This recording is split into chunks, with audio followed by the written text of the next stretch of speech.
नमस्कार दोस्तों। तो दोस्तों आज हम इस वीडियो में देखने वाले हैं कोशिका के अंग के बारे में। ठीक है दोस्तों, सबसे पहले हम लोग देखेंगे जीव द्रव। देखिए दोस्तों, जीव द्रव यानी जिसको इंग्लिश में क्या बोलते हैं दोस्तों, प्रोटोप्लाज्म। ठीक है, याद रखिएगा, इंग्लिश में बोलते हैं जीव द्रव को प्रोटोप्लाज्म। हम लोग देखेंगे कोशिका के अंग जीव द्रव। जीव द्रव का खोज दोस्तों पुरकिंजे ने किया था। किसने किया था, याद रखिएगा कि पुरकिंजे ने जीव द्रव का खोज किया था। यानी प्रोटोप्लाज्म का खोज किसने किया था, पुरकिंजे ने जीव द्रव का खोज किया था। इसकी खोज पुरकिंजे ने किया। यह एक तरल गाढ़ा पदार्थ होता है दोस्तों, याद रखिएगा कि जीव द्रव क्या होता है, तरल एवं गाढ़ा पदार्थ होता है। याद रखिएगा कि जीव द्रव जो होता है तरल, ठीक है, तरल एवं गाढ़ा पदार्थ होता है जीव द्रव।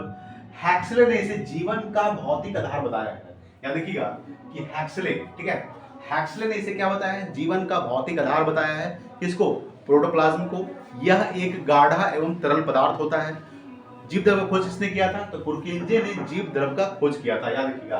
अगर हम बात करते हैं कि सभी जैविक क्रियाएं इसी द्रव के अंदर होती है, इसका 80% जो भाग होता है दोस्तों वो जल का बना होता है। याद रखिएगा किसका, जीव द्रव का जो 80% भाग होता है वो जल का बना होता है। याद रखिएगा, यानी 80% भाग जीव द्रव किससे बना होता है, जल का बना होता है। सभी जैविक क्रियाएं, सभी जो जैविक क्रियाएं होती है इसी के अंदर होती है। याद रखिएगा, इसी द्रव के अंदर होती है, यानी जीव द्रव के अंदर सभी जैविक क्रियाएं होती है। तो सबसे पहले याद रखिएगा कि जीव द्रव का खोज किसने किया था, पुरकिंजे ने जीव द्रव का खोज किया था। याद रखिएगा यह एक गाढ़ा एवं तरल पदार्थ है। याद रखिएगा कि यह एक गाढ़ा एवं तरल पदार्थ है। याद रखिएगा दोस्तों, हैक्सले ने इसे जीवन का भौतिक आधार बताया है। सभी जैविक क्रियाएं, जो भी जैविक क्रियाएं होती है सभी जीव द्रव के अंदर ही होती है। इसका 80% भाग जो होता है जल का बना होता है। याद रखिएगा इसका 80% भाग किसका, तो जीव द्रव का 80% जो भाग होता है वो किसका बना होता है, तो वो जल का बना होता है दोस्तों। किसका बना होता है, जल का। यानी जीव द्रव का 80% भाग जल का बना होता है। ठीक है, ये आपको ध्यान रखना। अगर हम देखने वाले हैं कि यह दो प्रकार का होता है। जीव द्रव कितने प्रकार का होता है, दो प्रकार का होता है। एक होता है कोशिका द्रव, ठीक है, एक होता है दोस्तों केंद्रिका द्रव। याद रखिएगा कोशिका द्रव और केंद्रिका द्रव। कोशिका द्रव, केंद्रिका द्रव। जीव द्रव के दो प्रकार होते हैं, कोशिका द्रव, केंद्रिका द्रव। याद रखिएगा कोशिका द्रव कोशिका को सुखाने से बचाता है। याद रखिएगा कोशिका द्रव जो है ये कोशिका को सुखाने से बचाता है। कौन, कोशिका द्रव क्या करता है दोस्तों, कोशिका को सुखाने से बचाता है कोशिका द्रव। ये आपको ध्यान रखना है। ठीक है, सबसे पहले हम बात करते हैं कोशिका भित्ति के बारे में। ठीक है, इसको इंग्लिश में बोलते हैं सेल वॉल। ठीक है, कोशिका भित्ति यह सेलुलोज का बना होता है। याद रखिएगा दोस्तों, कोशिका जो भित्ति होता है यह सेलुलोज का बना होता है। आपको ध्यान रखना है, कोशिका भित्ति सेलुलोज का बना होता है। यह सेलुलोज का बना होता है दोस्तों, आपको ध्यान रखना है कि यह सेलुलोज का बना होता है और केवल पादपों में पाया जाता है। किसमें, पादप में पाया जाता है। याद रखिएगा केवल पादपों में पाया जाता है। कौन, ठीक है, याद रखिएगा केवल पादपों में पाया जाता है। यह पेड़ पौधों को सुरक्षा देता है दोस्तों। कोशिका भित्ति क्या करता है, पेड़ पौधों को सुरक्षा देता है। यह सेलुलोज का बना होता है। यह केवल पादप में पाया जाता है। किससे पाया जाता है, पादप में। यह पेड़ पौधों को सुरक्षा देता है। और दोस्तों कोशिका भित्ति पेड़ पौधों को सुरक्षा देता है। यह सेलुलोज का बना होता है, ये आपको ध्यान रखना है। ठीक है, और यह केवल पादप में पाया जाता है। याद रखिएगा जीवाणु एक क्या है दोस्तों, पादप होता है। जीवाणु क्या होता है, एक पादप होता है जिसकी कोशिका भित्ति पेप्टिडोग्लाइकेन, याद रखिएगा जिसकी कोशिका भित्ति पेप्टिडोग्लाइकेन की बनी होती है। आपको ध्यान रखना है कि जीवाणु एक पादप होता है जिसकी कोशिका भित्ति पेप्टिडोग्लाइकेन की बनी होती है। आपको ध्यान रखना है कि जीवाणु क्या होता है दोस्तों, एक जीवाणु एक पादप होता है जिसकी कोशिका भित्ति पेप्टिडोग्लाइकेन की बनी होती है।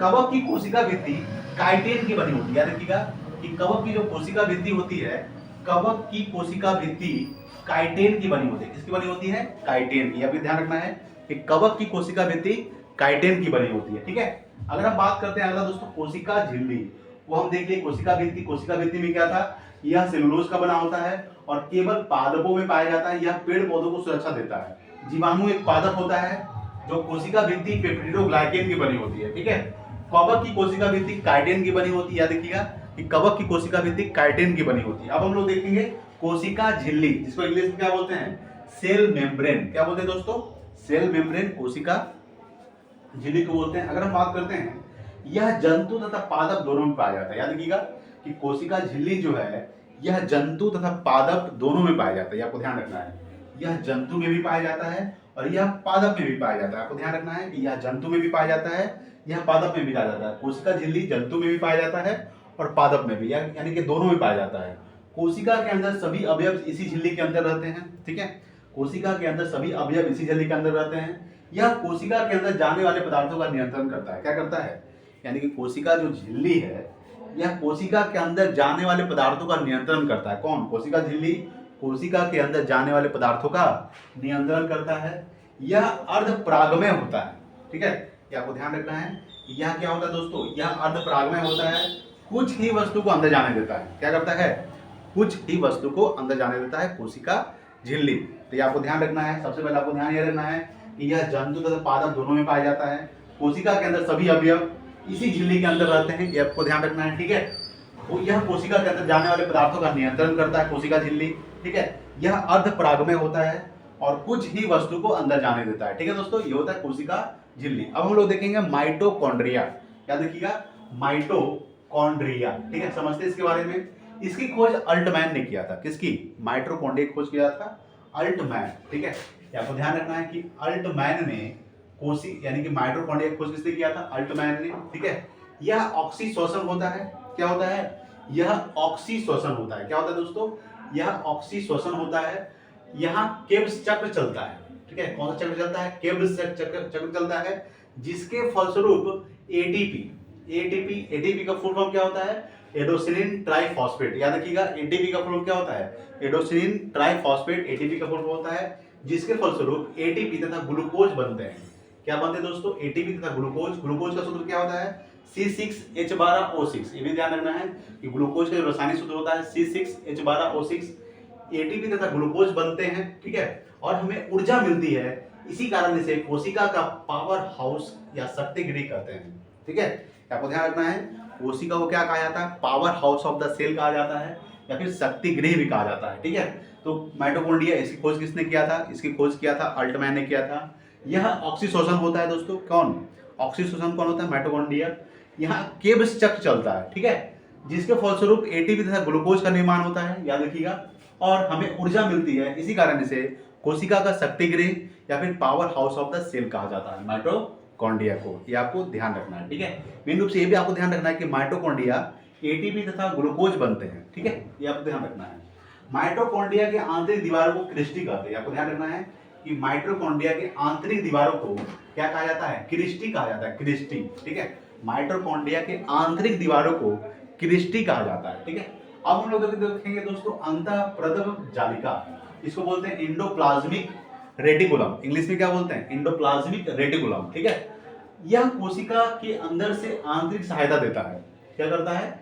अंतःप्रदम जालिका जो है, यह कोशिका के अंदर से आंतरिक सहायता देता है। अतः इसे कोशिका का आंतरिक कंकाल कहते हैं। यह दो प्रकार का होता है। क्या देखिएगा कि अंतःप्रदम जालिका जो होता है, ये कोशिका के अंदर आंतरिक सहायता देता है, अतः इसे कोशिका का आंतरिक कंकाल कहते हैं। यह दो प्रकार का होता है। सबसे पहला होता है स्मूथ ईआर, जिसको बोलते हैं चिकनी, ठीक है। स्मूथ यानी चिकनी। ईआर का मतलब क्या होता है? Endoplasmic reticulum. एंडोप्लाज्मिक रेटिकुलम का हम शॉर्ट फॉर्म लिख दिए हैं ईआर, यानी कि एंडोप्लाज्मिक रेटिकुलम। इसको इंग्लिश में चिकनी, ठीक है, चिकनी प्रदम जालिका कहते हैं, ठीक है। याद रखिएगा, यह कार्बोहाइड्रेट तथा वसा का निर्माण करता है। ये आपको ध्यान रखना है, यह कार्बोहाइड्रेट तथा वसा का निर्माण करता है दोस्तों। स्मूथ ईआर जो होता है, स्मूथ रेटिकुलम, क्या करता है? ये कार्बोहाइड्रेट तथा वसा का निर्माण करता है। ये आपको ध्यान रखना है, ठीक है। अगर हम बात करेंगे रफ ईआर यानी कि खुरदरी, ठीक है, खुरदरी ईआर यानी कि रफ ईआर यानी कि रफ एंडोप्लाज्मिक रेटिकुलम, ठीक है, खुरदरी। इस पर राइबोसोम होता है, यह प्रोटीन का निर्माण करता है। कौन? रफ ईआर जो है, इस पर राइबोसोम होता है। क्या होता है दोस्तों? इस पर राइबोसोम होता है और यह प्रोटीन का निर्माण करता है। किसका निर्माण करता है? प्रोटीन का निर्माण करता है। कौन? रफ ईआर यानी कि रफ एंडोप्लाज्मिक रेटिकुलम। याद रखिएगा, यानी कि एंडोप्लाज्मिक रेटिकुलम दो प्रकार का होता है। कौन कौन सा? Smooth endoplasmic reticulum, rough endoplasmic reticulum. Smooth endoplasmic reticulum में क्या होता है दोस्तों?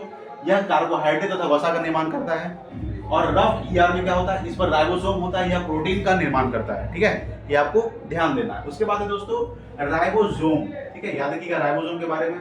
राइबोसोम यह कोशिका के अंदर का सबसे छोटा अंग है, ठीक है। आपको ध्यान रखना है कि राइबोसोम जो है, एक कोशिका के अंदर का सबसे छोटा अंग है। ये आपको ध्यान रखना है। यह कोशिका के अंदर का सबसे छोटा अंग है दोस्तों राइबोसोम, यह प्रोटीन का निर्माण करता है। याद रखिएगा कौन, राइबोसोम जो है यह प्रोटीन का निर्माण करता है, आपको ध्यान रखना है। अतः इसे प्रोटीन की फैक्ट्री कहते हैं। क्या कहते हैं? अतः इसे प्रोटीन का फैक्ट्री कहा जाता है। किसको? तो राइबोसोम को प्रोटीन का फैक्ट्री कहते हैं, क्योंकि ये प्रोटीन का निर्माण करता है। यह दो प्रकार का होता है दोस्तों, याद रखिएगा। कितने प्रकार का होता है?